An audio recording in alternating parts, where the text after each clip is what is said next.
have one of India's best-known venture investors, Prashanth Prakash of Axel Ventures, and Rahul Garg, the founder CEO of unicorn startup Moglix, who will be joining Mr. SVR Srinivas here.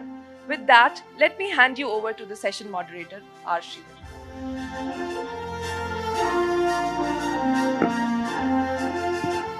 Thank you, Priya. With that, let me invite all my panelists to join me on the stage. Prashanth, Rahul, Mr. Srinivas, can you join me on the stage, please? Yeah.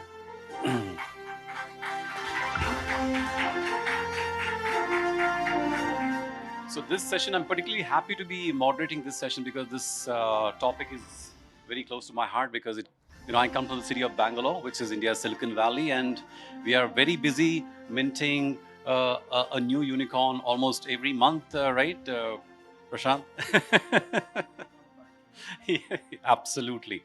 So Prashant, it's a very ambitious question that we're asking today on this panel. We are asking if can any of these unicorns, for example, Rahul's Moglix, can it become a global brand? So let me start with you, Prashant, because you're not just an investor, you're a mentor to many of these startup founders, and you're also at the forefront of creating this whole ecosystem between the founders and the government to enable the environment for creation of these unicorns. So what would your answer be to this question? So thank you for having me here, and it's an interesting stage that India is in, right? So where we are not only talking now about unicorns, but we are saying which of these unicorns can really go out and be global corporations. So and the answer is some of them are already on that path, and that's the great news, right? Fantastic. So there's three large classes of unicorns, if you may. One, only looking at domestic consumption within India, mostly fintechs and a few of the e-commerce companies depending on domestic consumptions. Then the second category would be companies who have honed a service like urban company, right? And are now able to find the same need. They are e-commerce first, but there is a service that they're providing, and they're able to, in that full stack that they're provided, they're able to take that full stack to another country. Right. So that's the second. The third category is which is where Rahul's company is, and Freshworks and a lot of these enterprise tech companies are, which are B2B companies. Mhm. I think B2B companies are very day one, global ready, so to speak, because they're when you talk about enterprise trade, it's not limited to any borders. Right. So if you are a marketplace or if you're an enterprise tech company, then you're able to cater to they start out with if you're a company like Rahul's, you first start out with the closer geographies, the Middle East, Southeast Asia. But if you're a enterprise tech company, you actually start out day one with all countries except India. Right. So it's a very interesting thing that you're a day one global corporation. Right. So what I'm hearing from you, Prashant, is that B2B businesses are probably better candidates for creating these Globocorps. So Rahul, I know that Moglix is already looking at these international markets. You're already looking at UAE. But first of all, congratulations. You closed a round, which puts you well past the unicorn mark. You're now valued at 2.8 billion. So congratulations for that. Now tell us, how do you see this whole ambition of becoming a global company playing out? What are the steps involved in this to your mind? So I think the steps are similar to when you start a company. You're always looking at what is the problem that you're solving. Do you have the right solution? Is the market existing? Is the market large enough? And then what are the capabilities you need as an organization to be able to play and win in that market? I always say that most of these markets, when we have gone about now, we have a structured approach of what kind of structure of the market has to exist for us to be a relevant solution, and do we have the right capabilities therefore to firstly play into that market, and then what will it take for us to win into the market? Because I think, at least in our mind, B2B is a fairly serious business. I mean, like, Unlike many other sectors where you could possibly test market, and if it doesn't work out, you back out. We say that when we launch a market, we are in it for several decades. So we don't have a plan B that if it does not work out, we'll back out. I mean, that does not happen in ours. So we are in UAE. We launched in UAE last year. I think we'll become the largest by end of this year in that market.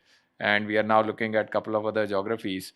So I think, therefore, while there is obviously a glamour and attached to becoming a global unicorn, some sectors where the problem solution really matters and is similar to what you're solving in your core country. Like in our case, we started with India, became a largest player in India. You have to look at those characteristics and make sure then you have the right to play, right to win. And then the second element of it, which I also feel is very important, I ran Google Asia for a while. I think when you start to run multiple countries, you have to start to become somewhat local also in your thinking. In fact, that was going to be my next question. You can't just apply like all the things that you learned and say like I know it all kind of a approach, because at least in B2B there will be people dimension involved, culture dimension involved, there will be a certain structure of the market involved, therefore the solution needs a certain bit of tuning. So I think therefore it is very important. It's the same thing as starting up. Now when you're going global, you're again applying at least the first principle thinking into those markets. So before I go to Mr. Srinivas, Prashant, let me just ask you this question, because like Rahul mentioned, now each market has its own unique characteristics. Like you've done well in India doesn't mean you're going to necessarily do well in, let's say, UAE, Singapore, or anywhere, any other part of. So how are you advising your startups in terms of their tips for navigating this, growing footprint? How should they do this? So actually, there are also various approaches. Srinan. I mean, for some of them, you want a local partner, right? It's not always that you'll have to first test the market by going on your own, right? So there are different approaches. You can also go with a joint venture approach, right? So these are traditional Indian companies have done these very well when they've gone and global companies also do that constantly when they look at. So I think some of our unicorns also have to get the right kind of maturity in terms of senior leadership who can advise them what's the best way to look at a particular country, right? So Rahul said the local nuances, right? So the local nuances. So some countries you are better off initially testing with a local partner, and then learning from that, and then going on your own. But I think in the other advice we give them is if it's a B2C company, there it's very difficult to beyond a point localize what you're doing, right? Because a B2C company usually has a very sharp product that they're able to offer, and you need to just make that product work in that local geography. So so there you have to find a country where the localization is minimal. And in a B2B kind of scenario, I think you can kind of adapt better and kind of find ways in which you can serve the local geography. So in general, we have been quite skeptical about B2C companies wanting to go, and I mean, there's not great examples even from the traditional companies. I mean, there's been maybe some of the consumer cosmetics companies like Himalaya and so on have done reasonably okay in the nearby geographies. Largely as exporters. Largely as exporters, more trading into those geographies rather than. But having a presence there, having your brand dominate and become number one or two, probably not. So and all the brands that, for example, are now large global brands, they've been through acquisition. For example, a Jaguar Land Rover, or a Novelis by the Birlas. It's a very good point. So in some of these e-commerce situations, you might want to also enter a geography through an acquisition. And because a local brand, you start with a local brand and you build and dovetail some of your other capabilities into the local brand. So in one of our company that is in the personal care and cosmetics, but catering to the Muslim demographic across the world, they are looking at entering certain geographies through a local brand. Right, right. So, Mr. Srinivas, this is a point and a question that I'm going to ask you, because more than any other activity, I think if an entrepreneurial spirit has to flourish, then it needs an ecosystem. Why do we talk about the Bay Area, the Silicon Valley? Over the last, maybe 50 years, it has attracted people, it has given the infrastructure, it has given the ecosystem, brought in financiers, venture capitalists, engineers. Uh, we have not, as a country, consciously tried to create such a city? I mean, it's happened by default. Bangalore, for example, maybe because of its blessed weather, people, thought, why not go work in Bangalore? But is it possible for us to consciously create such clusters where you have startups becoming, large, and then they go on to become global companies? Yeah, definitely. And it is a need of the hour actually. Because Bangalore, I mean, Hyderabad, a little bit they did it, ecosystem they tried to do. But Bangalore, everywhere there is a high tech, this IT, everywhere. It is need of the hour and high time it happens. And for that, government has to proactively do this. And by creating the correct physical infrastructure. But at the same time, I think it's very important to keep hands off, because if you don't keep arm's length distance, I think that is going to create That is issues. much appreciated by all our startups, trust me. Yeah, I very strongly feel we should be at arm's length, but create the right infrastructure. And especially you look at, just you gave the example of Silicon Valley, and even in Singapore, they have created those, in Japan also, they created, China, of course, they created that ecosystem. And ecosystem, mind you, as I was just mentioning the earlier session, in a different context, it takes time and it takes a lot of effort, Right. and it has to be done very seamlessly. And just about the previous 2 points that I think he has rightly mentioned, the market as far as this is concerned, and having a very strategic partner, I think that is very, very important for a startup if you want to go global. If you want to remain in India, I don't think that. Right, Thanks. right. Thank you. Prashant, so this question is to you. When you are funding a startup, I mean, you are funding out of a fund which has a certain mandate. You are probably being told, okay, we want this money which is allocated to India. We want to grow some companies here. So you are not really trying to create global companies.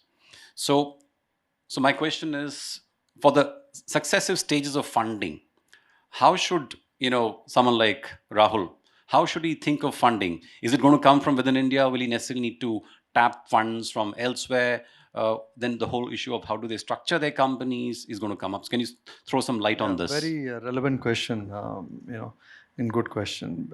See, the innovation clusters, the recognition is that innovation clusters are no longer limited to the Silicon Valley. And this is a great, news for entrepreneurs who are outside of the valley. Now, of the 8 or 9 top clusters in the world, Bangalore being one, about 4 or 5 of them are not even in North America, right?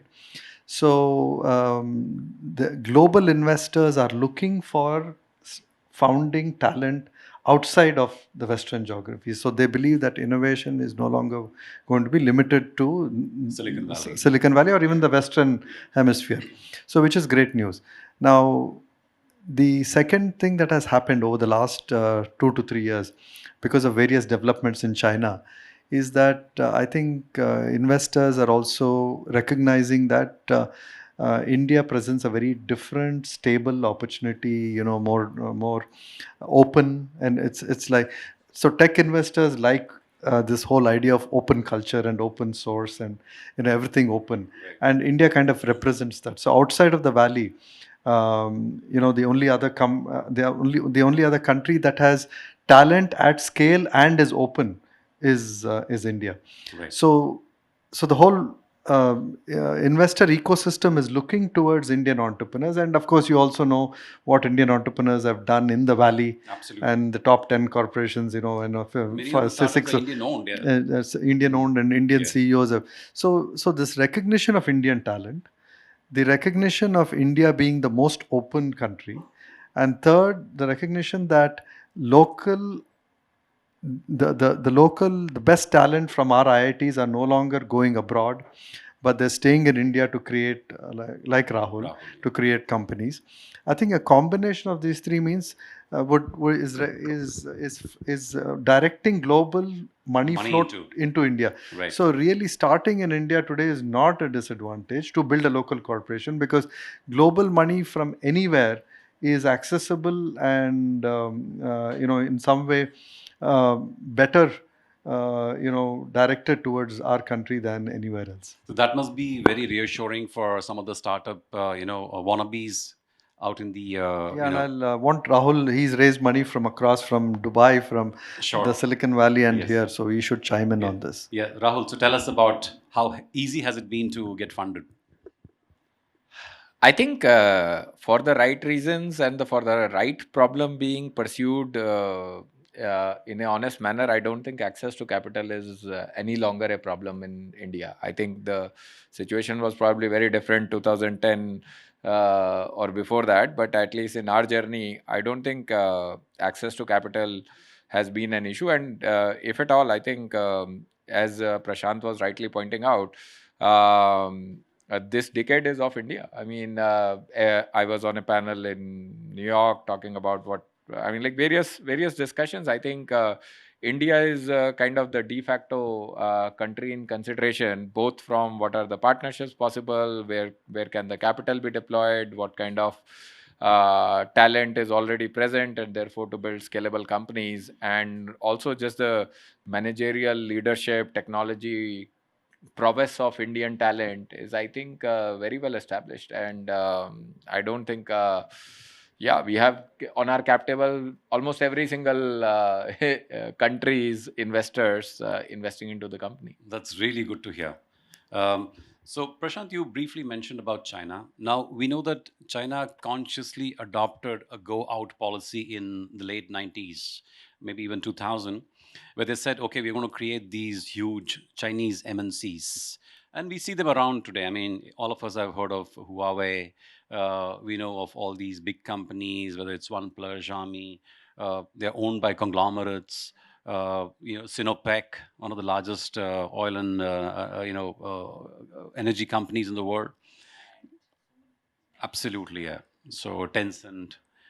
So, do you think India needs a go out kind of a policy which backs these startups in any particular way, or do you think they're doing just fine? They don't need any help? I think the government is at best, like Mr. Srinivas was saying, is at best being a cheerleader. So I don't think beyond that, it's very difficult in this fast moving, where all the capital is anyway not being provided by the government, the capital is from somewhere else. I think you just improve the ease of doing business in this country, right? And kind of be supportive. I think that's the biggest role the government can be playing. And our Prime Minister has been talking about build in India, build for India, and make it for the rest of the world. Yes. So I think beyond that, now I think it's for the Indian entrepreneurs to dream big, and I think a lot of them, like Rahul, are doing that.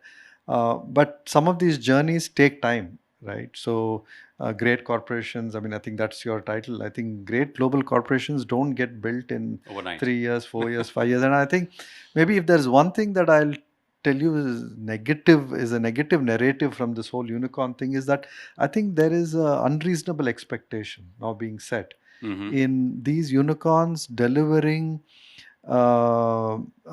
great profits and becoming viable businesses, becoming really like you said, global corporations, all in like 6-7 years or 8 years. I think you need to give them 10-15 years.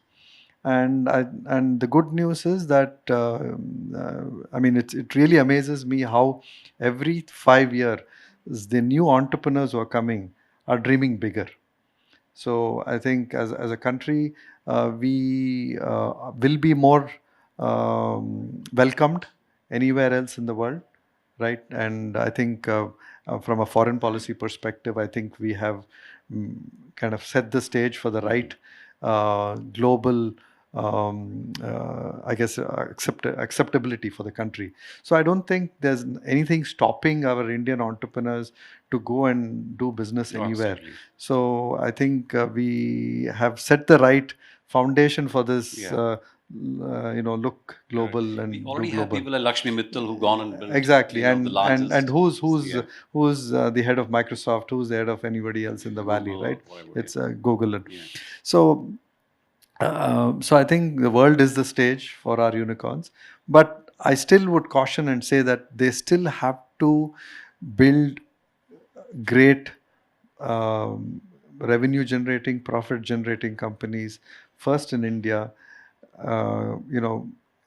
Become solid companies in terms of leadership and governance, Right. and then look abroad. But I think do it if the previous Aditya Birlas and the Tatas and some of them took 20-30 years, maybe they can do it in 10 to 15 years. That's really good to hear. I'll just add one point regarding that ecosystem and connecting to what you are saying.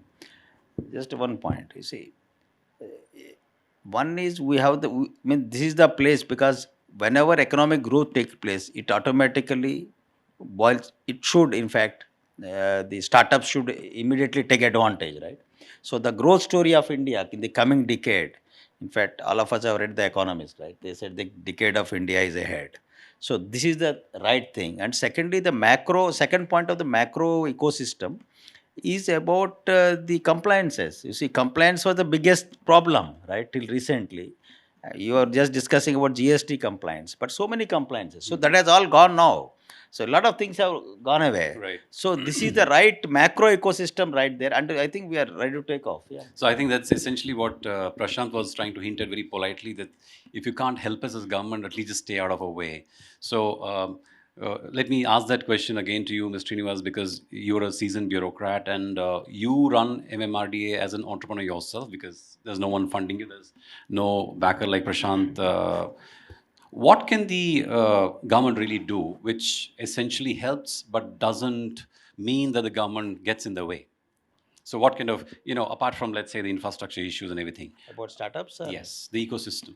No, see, government, what it should do is basically give some platforms, right? Digital platforms. So the biggest digital platform given to IT startups in India is the India Stack, right? The world's largest, API, they say, it is India Stack. I think not many startups have really taken advantage of it. Those who have taken off, they are actually flared in the stratosphere. I mean, how many of us are aware that is the world's largest API is available just for the making, so the ecosystem is there, and the government has done what it can do. And the biggest two things I was just saying, in a negative way, they have removed compliances, negative things are gone, and positive stories, economic growth is ahead, and we are going to, if not maybe more than China, but if not equal to China, it doesn't matter. Question is, we are about to take off. So I think time has come to just to kickstart our things and but tighten our belts and go ahead. Right. Yeah. So Prashant, I know that today you're going to be meeting the CM of Karnataka later this evening for dinner, and you're going to be taking some unicorns along with you. So what are you going to tell the CM there? See, I think digital infrastructure we've been very good at providing, and that is great because that's the soft infrastructure. But I think physical infrastructure, I think we still, most of our cities, and I'm not talking about Bangalore specifically, Right. but definitely even Bangalore, I think we have a lot of catching up to do. When you look at where is our competition coming from? It's coming from Singapore today. It's coming from Dubai. A lot of our talent is going to look at, and say, what are the options, right? We have.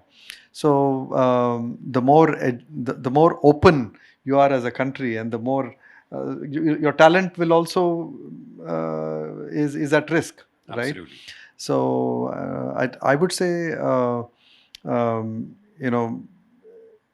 physical infrastructure is a 10, 15, 20 year planning exercise, right? So people have to really get in. So unfortunately, I think the way planning happens in our cities, every 5 years or 10 years when we plan, we just take the previous plan and we do some I mean, they call it coloring. I don't know, in different cities it is, this zone becomes this color, that. So they kind of mix up those colors again and again, and then something new happens, right? So there is disruptive thinking, like what Mr. Srinivas was talking about, like India stack. Right. I think you also alluded to that. The smart city thinking, if it needs to really get to the next level, you need somebody like a Nandan, or somebody who really he gave the he gave the vision that was required to have this kind of world class India stack, which is now today. I think in the next 6 months, India stack, we will be doing more transactions than MasterCard across the world. That's How crazy. amazing is that? That's amazing. 200 million transactions per day, right? And we today consume more data per day than China, Correct. right? Yeah. So we have shown that when we put our when we put our might into something, and the vision is big enough and has the right implementation, we can deliver. Right. I think physical infrastructure, we have also shown when it comes to some of the highways and the roads and the intercity infrastructure is definitely getting there. Right? So there is hope in infrastructure too. Now, city planning is a much more complicated animal, and somehow we don't have the right template to do it in our kind of complex political and bureaucratic setup. And might be this is something Mr. Srinivas has some ideas, and we need some new thinking on this. The current approach of doing it is not going to work. Absolutely. So it's just not announcing these new plans, but the nuts and bolts it's a combination of talent, maybe lateral talent beyond the bureaucracy. It's a combination of long-term vision that is not disrupted by new governments, right? And then enough capital to back it up. A combination of all these three is what at least I will tell our Chief Minister in Karnataka, that Bangalore will become a top 2 hotspot or a top 3 hotspot from the 6 or 7, if just its infrastructure could be different. So we have a couple of more minutes. Rahul, let me ask you this question on talent. How easy is it for you to convince, let's say, a top draw talent to come and work for you, especially if you want them in a city like, Noida or Bangalore? I think from India, I don't think it is that difficult in terms of globally. Globally, I would say it's very, very hard. I think, and globally, I will divide it into Indians versus non-Indians. Yeah. So today we start to have Indians who have graduated from Stanford, Indians who have graduated from Chicago GSB, like London Business School. They have relocated and they are working in Noida. So I think I wouldn't say that it is a very high percentage of Indians coming back and working in some of the cities, but it is also because it's a combination of family decision and where they want to be. It's not just a professional decision at that point. It's a combination of those. But I would say that non-Indians, I think we are very far as a country to really create that, I would say, the brand image, because I think we have all the ingredients. We have just probably need a bit more brand imaging, because I walk into the JFK airport. It's like shitty airport. So and you walk into any of the airports, even the smaller airports like Hyderabad or even Varanasi today, and many of those. We have some of the best airports, and yes, there is city infrastructure. Inside which needs to get up, but I think there is a lot of marketing we need to do as a country, right, to represent the real India which is already there, because most of the a perception is like a 20-year-old perception of what India was. Right. So in Bangalore recently, we built a metro station, which is almost like an airport, fully air conditioned. So I think things are changing in this country, and I'm sure things will continue to change. But Prashant, I'm going to wrap up this session with one final question to you. Uh, if you were to name, let's say, one unicorn among the hundreds that we have today, uh, or if you don't want to name a unicorn, tell me one sector from which we'd probably see a global company, and by when. So B2B, like I clarified, was the sector, like business to business and business to business enterprise.